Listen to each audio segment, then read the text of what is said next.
Hello, my name's Helen Tovey. I'm editor of Family Tree magazine, and I'm delighted today to be talking to Kerry-Green, and she's going to be speaking at the Secret Lives conference later this year. And she's going to be talking about the squatters movement of 1946. So you imagine it's post-World War, that lots of houses have been destroyed by the bombing, and lots of our ancestors are struggling to find somewhere to live.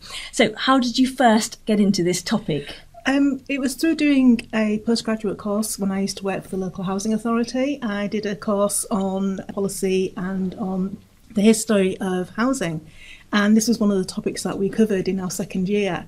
So it interested me, partly because the information that we were looking at was local to me. I live in Hull and this was in Scunthorpe, so it wasn't that far away. And also just the whole idea of the fact that so many people were without anywhere to live, that they had to rely on finding somewhere that was empty to go and squat in. Yeah. My own grandparents, I know my grandpa came back from serving in the RAF, and it was 1946, 1947, and they had to lodge in a farm, and they couldn't have their own house. They had to just get a room as a young married couple. And did you find lots of people who were ex-servicemen? Were they mainly ex-servicemen? They were from every walk of life. The one that started it, I believe he was a cinematographer. And he got a new job in Scunthorpe, and he was going there to be the cinematographer in the city, and he couldn't find anywhere to live. And he and his wife were just one day walking by these empty huts and everything, and they thought, why don't we go and just take one over? Which they did, and it's quite interesting how much it then, from there, just exploded. I mean, my own parents were married in 1946, and like you were saying about yours, they had one room in somebody else's house until they got one of the prefabs, which was obviously happened after in 1946-47. So what was it like to live as a squatter? Did they have amenities, or what were their lives like? To begin with, they didn't have really that many amenities. There may have been some water on the land, or could get by from nearby farmyards and things like that. So it was very basic to start with. But as it started going on and as it became accepted as more norm, some of the local authorities in the area started providing electricity and other amenities to these places, because they knew that they themselves, until because the prefab operation took a while to get going, so they couldn't start rehousing people in prefabs until they could get them all built and all positioned. So they knew in many respects that if they didn't help these people, they were just going to be left there. Yeah. And so how long did people have to live in that sort of environment? Usually about anything from a few weeks up to about 18 months to 2 years.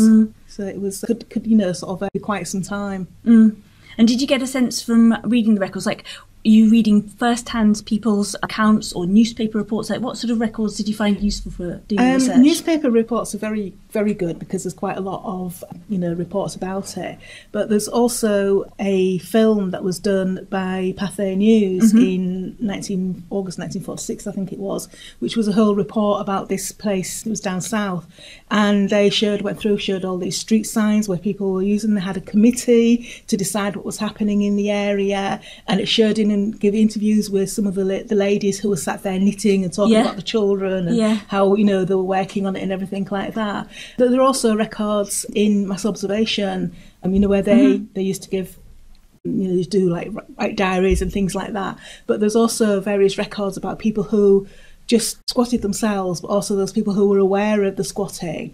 And so there's records there. And also the Communist Party got very interested in this, and they were responsible for some of the squats that happened in London, in some of the big houses that had been empty during the war years, as people had moved out, obviously, to avoid the bombing and everything. So after, when these houses were a bit more dilapidated, shall we say, the Communist Party were interested in helping people to squat in some of the houses in London. So it became almost an accepted thing. Did it feel like quite a political movement, or was it just very much a practical necessity movement? I think in many cases it was near practical necessity. I think just in those ones where some of the members of the Communist Party got involved, that it became more of a political thing, That sounds so interesting. I love the idea of finding out more about this subject, because it's such recent history, really, but I think it's quite a forgotten area, and something that you don't commonly come across when you're researching the 1940s. this is it. It's not really something, unless you know, I mean, like say I was a housing specialist. Yeah. So, I mean, unless you've got that background, you wouldn't necessarily have come across this unless, you know, you had a relative who was, you know, involved in this at the time.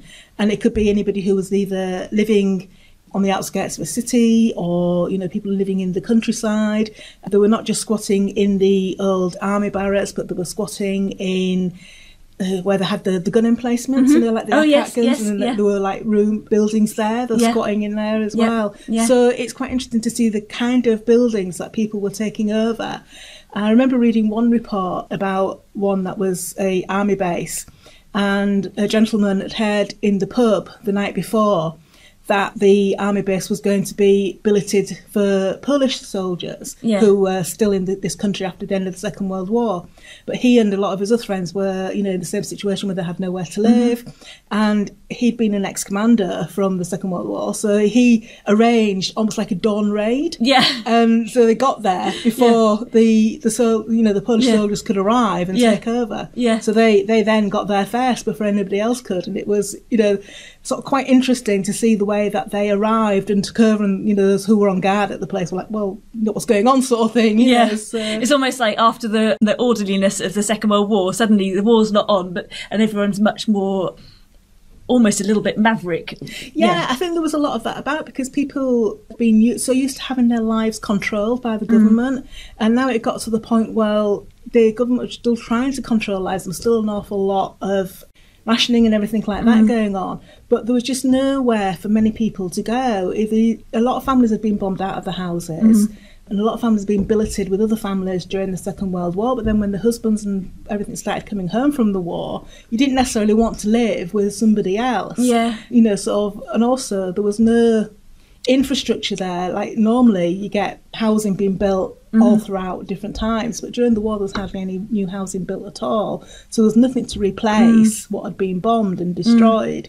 So it was like more difficult for people to find somewhere to live. Well, this sounds very interesting. So, Carol, you're also going to be giving a second talk, and this is Ready for a Lark with a Free Gentleman. So are we talking prostitution and what sort of era? And give me a few more details. Yeah, we're talking about male prostitution in the 19th century in London mostly. There was a big scandal, the Cleveland Street scandal, that happened in the 1860s, about 1867-68, and it was sort of more of a scandal because it involved members of the aristocracy. And there was also rumours that one of the grandsons of Queen Victoria, Prince Eddie, had been seen going into the house in Cleveland Street where this scandal took place. So there was a lot of need for the government at the time to ignore the aristocratic side, if you like, and they focus more on the young men who were involved in the scandal. Now, a lot of them were telegraph boys who had become involved by one of their colleagues who had offered them the opportunity to earn a few shillings. And they discovered this by one of the telegraph boys being stopped by somebody in the post office whose job was to check to make sure that they weren't pinching money and things like that.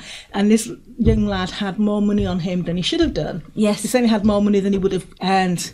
So did that make him own up to his kind of sideline? It did, yes. And he then also took them and showed them the place where he'd been going, and also introduced him to That's quite risky, because that's a criminal offence in those days. That's right, it was a criminal offence, and he and 4 other boys, I think there were 5 of them altogether, were tried by the government. And it was, you know, sort of a lot of other things came up at the time. There was one of the newspapers published about some of the aristocrats who'd been involved, and then there was a scandal around that, because they said, obviously, no, I'm not, and there was lots of other work there. And so there was, you know, lots of things just happening. There was also a very young man who was very well known in the area called Jack Saul, who was also known as Dublin Jack. He was from Ireland, and he was perhaps one of the most well-known male prostitutes of the time in that area. And he was willing to show the policeman who had been in the house, so he would take them to, you know, some of the places where these people would hang out, and he would say, oh, I know this gentleman, he has used my services, or I know that gentleman. And his confession is very interesting to read through. The actual original documents are still in the National Archives, and I was lucky enough on my last visit there to get copies of some of these documents and read through them. So it's quite amazing, isn't it? It's a crime and a scandal which spanned the whole of society. That's right. Involved everybody. Yeah. And one of the aristocrats involved actually fled to France and then never returned to the UK. Prince Eddie, the Queen Victoria's grandson, who was sent off on a royal visit to India or Africa, I'm not quite, can't remember. And then also the gentleman who was in charge of the house where all these things took place, he went to America. You know, so it was like all that was left to take the brunt, if you like, of the scandal was the young boys. Yeah.